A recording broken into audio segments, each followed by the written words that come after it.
فوتبال همیشه فقط گل زدن و خوشحالی نیست. بعضی وقتا پشت چهره‌های معروف و پرطرفدار تاریکی‌های ترسناکی وجود داره. تو این ویدیو میخوام درباره فوتبالیستایی صحبت کنم که متهم قتل شدن یا حتی واقعا کسی رو کشتن. با من همراه باش.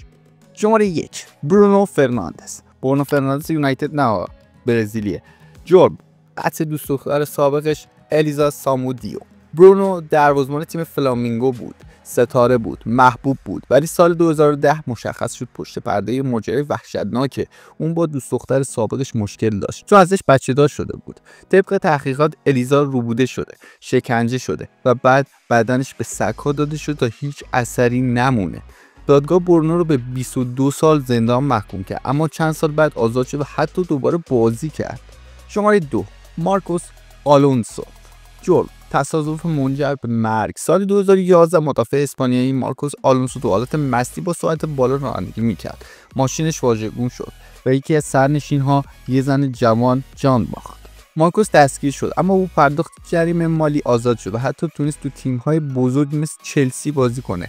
این ماجرا برای خیلی هنوز باور کردنی نیست. شماره 3 آندرس اسکوبار. کشته شد، نه قاتل بود.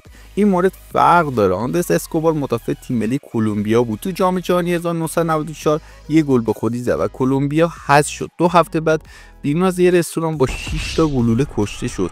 مافیا شرط بسته بودن که کلمبیا صعود میکنه و وقتی باختن اسکوبار رو مسئول میدونستن.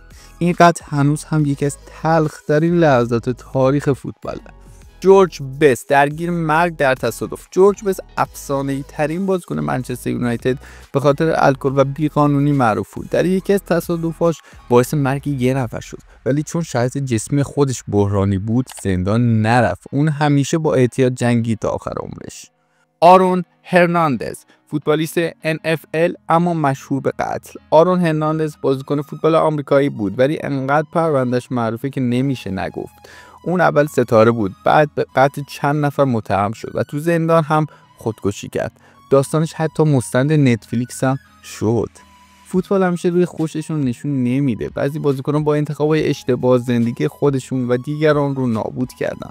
کدوم مورد بعد عجیب تر بود؟ نظر تو کامنت ها بنویس. اگه از این سبک ویدیو خوشت میاد حتما لایک و سابسکرایب یادت نره. تا ویدیو بعدی.